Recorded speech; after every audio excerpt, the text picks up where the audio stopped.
तर मित्रांनो, फायनली आता बँगलोरला बाय बाय करून आम्ही आमचा पुढचा प्रवास चालू करतो आहे. खूप मस्त हॉटेल होतं, म्हणजे फॅसिलिटीज म्हणा, ज्या ज्या गोष्टी त्यांनी दिल्या होत्या ते प्राईजपेक्षा जास्त होतं. म्हणजे लाईक 5 स्टार हॉटेलमध्ये पण जाऊन राहिलो आहे, पण अशा गोष्टी 5 स्टार हॉटेलमध्ये पण दिलेल्या नसतात. जसं ॲलेक्सा आहे, तर मस्त गाणी वगैरे ॲलेक्सावर लावून आम्ही रात्री झोपलो. जुनी गाणी लावली होती, खूप भारी वाटलं. आणि ॲक्च्युली बँगलोर एक्सप्लोअर करायला नव्हतो आलो, कारण तितका वेळ नाही आहे. आता बँगलोरचं जे एक मेन स्पॉट होता जो खूप ट्रेंडिंगमध्ये, रामेश्वरम कॅफे, सो फक्त तो विजिट केला.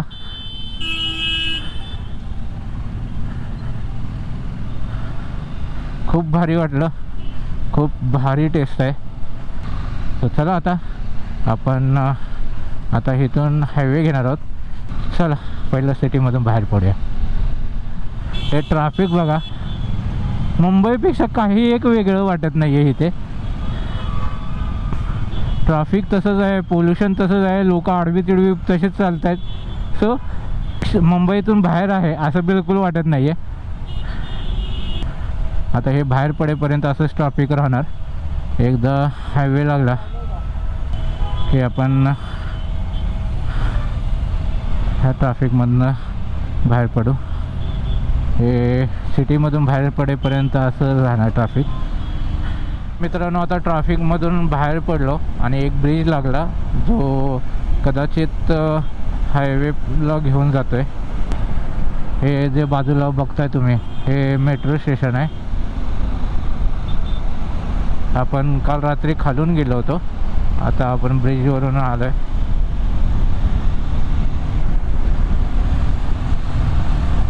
सेम टू सेम मुंबई दिसते. हे बघा, आजूबाजूला सगळीकडे बिल्डिंगच बिल्डिंग आहेत.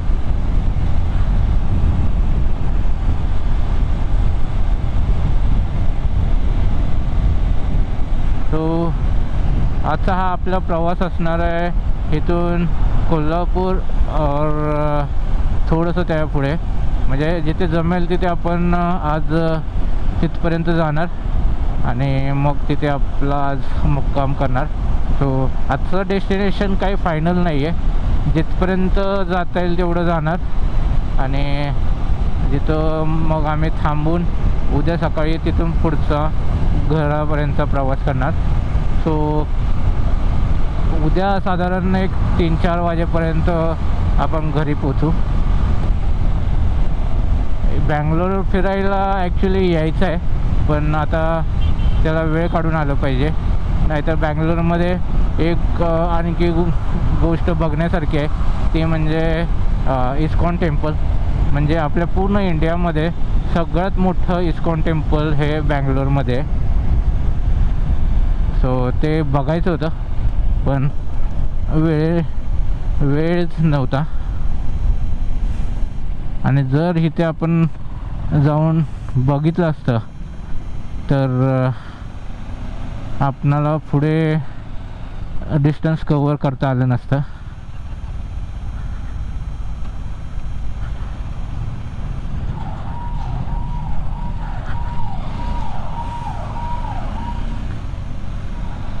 सो त्यामुळे आम्ही निघालो. थोडंसं थांबूया, कारण वैभवला हा ब्रिज मिळाला नव्हता. वैभव ट्रॅफिक इतकं होतं की त्याला ब्रिज घेताच आला नाही. तुषार मागेच आहे. तुषार आला. आता वैभवसाठी थांबू आणि वैभवला की निघूया. साधारण 900 किलोमीटर आहे आपलं पनवेल बँगलोरपासून. तो एकसाथ इतका प्रवास जमला नसता, म्हणजे करू शकलो असतो, पण ते थकून करण्यात काही पॉईंट नव्हता. म्हणून मग आम्ही विचार केला की टप्प्याटप्प्यातच प्रवास करू. नाहीतर ॲक्च्युली असा विचार होता काल मुन्नारमध्ये की अजून एखाद दिवस वाढवून अजून 1-2 स्पॉट बघू, टी फॅक्टरी वगैरे. पण परत हे दोघे पण म्हणाले की उगाच थांबण्यापेक्षा आपण जो राहिलेला प्रवास आहे आपण तो करूया 3 टप्प्यात. सो जेणेकरून आपण थकणार नाही आणि आपल्याला प्रवासाचा कंटाळा येणार नाही. तर म्हणलं ठीक आहे चलो. आता पुणे बघा इथून 817 किलोमीटर दाखवते.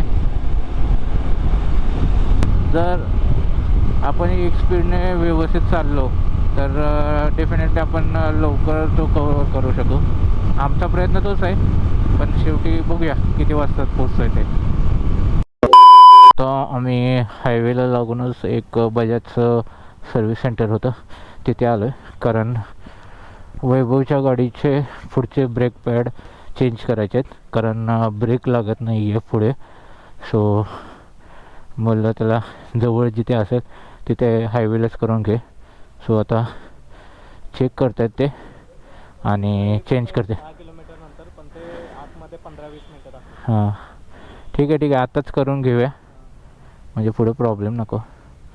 सो बघूया आता किती वेळ लागतो आहे काय. सो चेंज करून लगेच निघू आपण. A few moments later. तर मित्रांनो आता आम्ही बजाजच्या त्या सर्व्हिस सेंटरमधून निघालो. वैभवच्या गाडीचे जे ब्रेक पॅड चेंज करायचे होते ते केले. आता पुन्हा एकदा हायवेला लागतो आहे. थोडासा वेळ गेला, तासभर गेला त्याच्यामध्ये, पण ॲटलिस्ट जे हे महत्त्वाचं काम आहे ते करून घेतलं. कारण अजून प्रवास मोठा आहे आणि ब्रेक्स व्यवस्थित लागत नसतील तर थोडंसं रिस्क होती. म्हणून म्हटलं उगाच रिस्क आणखी नको. आता काही टेन्शन नाही, आता आपण कंटिन्यू जाऊ शकतो. सो आय थिंक हा समोरून हायवे लागतो आहे आणि हा रोड आता कनेक्ट होईल हायवेला.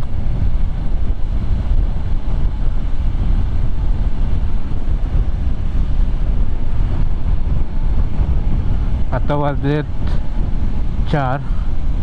खूप उशीर झाला. ॲक्च्युली निघायलाच 1:30 वाजल्या होत्या.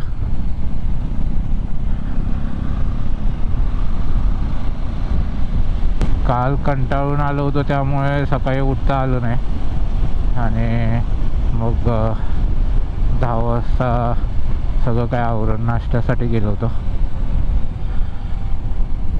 ठीक आहे, अगदी थकून जाण्यापेक्षा बोललो थोडासा आराम करून निघू, म्हणून आरामात उठलो. मध्ये मध्ये नवीन प्रॉब्लेम्स येत आहेत ते तर आता करणं गरजेचं आहे. नेसेसरी होतं म्हणून थांबावं लागलं. अदरवाईज जे पुढे जाऊन करता येण्यासारखं आहे ते आपण टाळू शकलो असतं.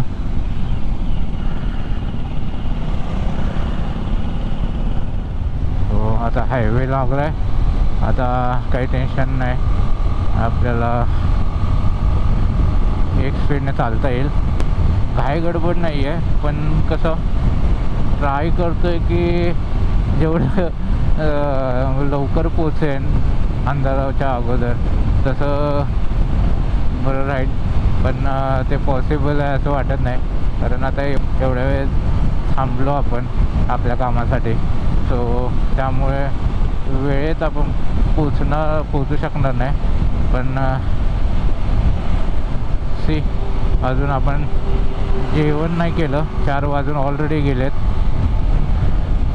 जेवणाचं तशी फारशी भूक नाही सकाळी खाल्ल्यामुळे, पण स्टील अगदीच जर काय वाटलं तर तसं काल आपण थोडंसं कुठेतरी स्नॅक्स खाल्लं तसं काहीतरी करू. चला आता पहिला रस्ता उरकूया आणि बघूया आपण मग पुढे कुठे अगदीच भूक लागली तर थांबणार.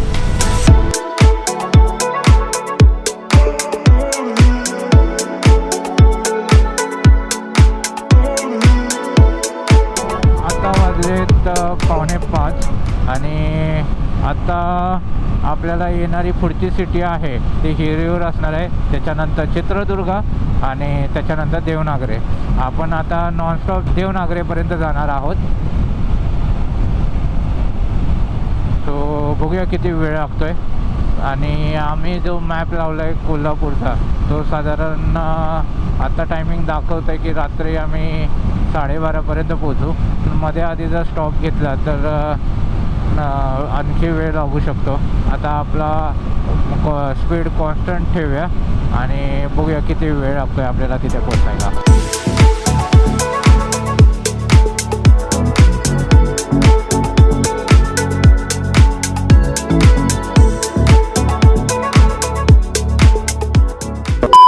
The next day. Good morning guys, welcome back to the channel.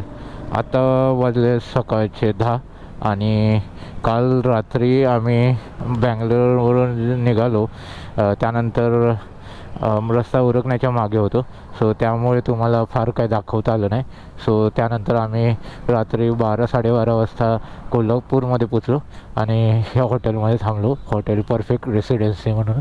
आता आपल्याला आपल्या घरच्या दिशेने जायचं आहे. आपला हा शेवटचा टप्पा आहे. आता सध्या इथून निघूया पटकन आणि हायवे लागूया.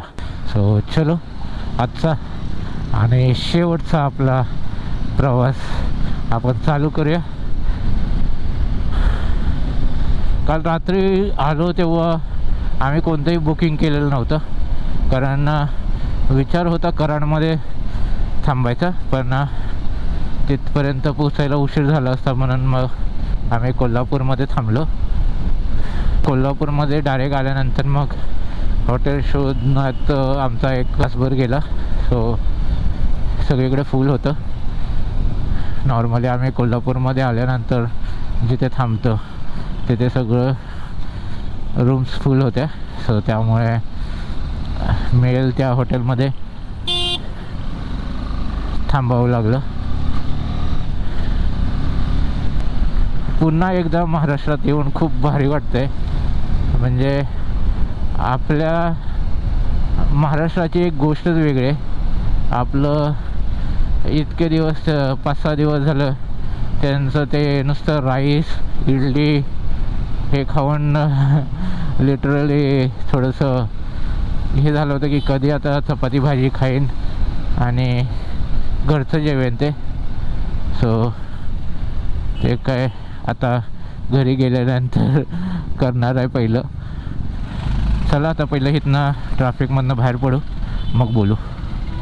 कोल्हापूर सिटीला सोडून आता हायवेला लागलो आहे. ट्रॅफिक आज भरपूर दिसतं आहे, काय कळत नाही का. त्या साईडला पण आहे आणि ह्या साईडला पण आहे.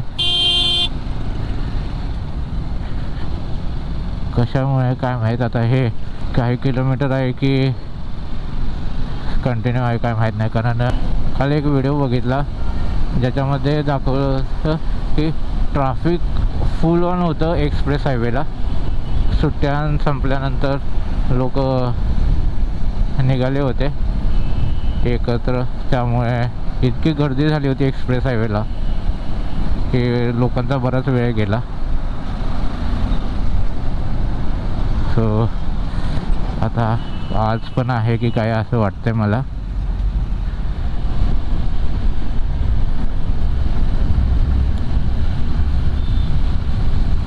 सो खाली मला वाटतंय आज जाणारा रोड आहे आणि हा डायरेक्ट आता पुण्यासाठी वेगळा केला आहे. तात्पुरता केलेलं डायव्हर्जन आहे.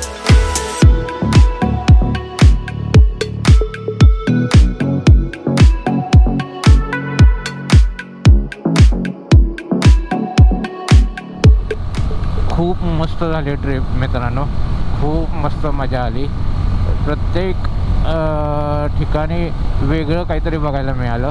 म्हणजे आपण महाराष्ट्रातनं कर्नाटकमध्ये गेलो, कर्नाटकमधनं तामिळनाडूमध्ये गेलो, तामिळनाडूमधनं केरळामध्ये गेलो, परत कर्नाटकमध्ये आलो आणि पुन्हा आता महाराष्ट्रामध्ये. सो एकंदर खूप मस्त मजा आली. ते ठिकाणचं गोष्टी स्पेशालिटी बघितली, तिथलं स्पेशल फूड खाल्लं आणि मजा केली. महत्त्वाची राईड जे एन्जॉय करण्यासाठी आपण रायडिंगला गेलो होतो ते राईड एन्जॉय करायला. सो आपल्या गरुडाला मी थँक्स म्हणेन, कारण गरुडाने खूप मोठी साथ दिली आणि गरुडामुळेच ह्या सगळ्या प्रवासात कोणताही त्रास झाला नाही आहे. So really thank you Garuda. मला वाटलं होतं की उटी मुन्नार जिथे जे घाट सेक्शन आहेत जसं आपण बघितलं मागच्या काही ब्लॉगमध्ये की उटीमध्ये इतके घाट सेक्शन म्हणजे जबरदस्त आहेत की जागेवर टर्निंग वगैरे आहेत. सो मला थोडंसं असं वाटत होतं की जमेल का मला, कारण बाईकवर आणि कारवर करणं खूप फरक आहे मित्रांनो. बाईकचं कसं असतं ना की एकदा जर तुम्ही पडला आणि जर तुमची गाडी मागे यायला लागली तर तिथे लिटरली असा उतार आहे की ती मग मागेच जात जाणार. सो थोडीशी त्या गोष्टीची भीती होती, पण त्यातनं पण व्यवस्थित आम्ही पोचलो प्रत्येक ठिकाणी. सो खरंच भारी वाटलं आणि ह्या अनुभवातनं खूप शिकलो. गाडीवरचा एक कॉन्फिडन्स वेगळा आला.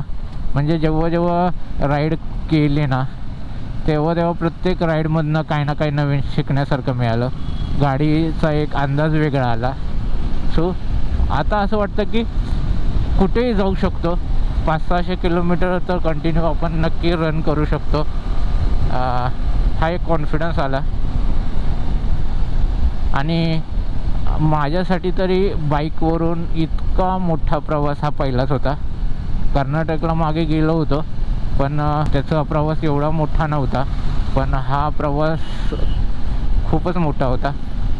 सो ह्या गोष्टीतनं एक तो आनंद मिळाला की चलो नुसतं कारनेच नाही तर आपण बाईकने पण हा प्रवास करू शकतो.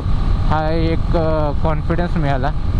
आणि पुढच्या जर कोणत्या मोठ्या राईड करायच्या असतील किंवा लाँग डिस्टन्स राईड करायच्या असतील तर त्याच्यासाठी ह्या अनुभवाची मदत होणार आहे.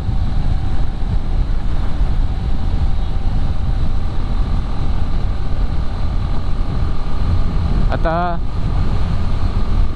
इन फ्युचर बघू, जेव्हा कधी राईड होईल ती एका वेगळ्या डेस्टिनेशनला होईल. आता साऊथला न करता एका वेगळ्या दिशेला जाऊ जे आपण कधी बघितलं नसेल. कारण मी मोस्टली साऊथच फिरलेलो आहे बऱ्यापैकी, कारण मला ग्रीनरी वगैरे जास्त आवडते. सो मी त्यामुळे मोस्टली साऊथचे जे प्लेसेस आहेत सगळे बऱ्यापैकी केलेले आहेत. नॉर्थला मी खूप कमी गेलो आहे, नाहीच गेलो आहे असं म्हणता येईल. कारण जर गुजरात आणि राजस्थान सोडलं तर मी नॉर्थला काही एक फिरलो नाही आहे.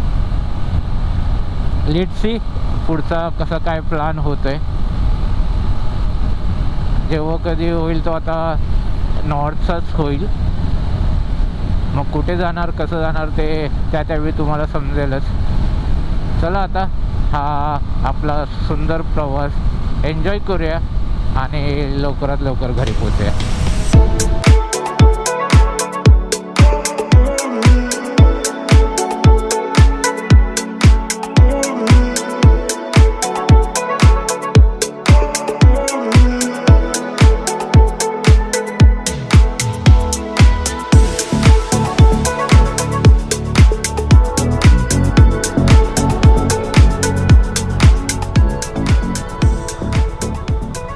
रेवली कशी दिसते गरुडा? हाय फाय ये.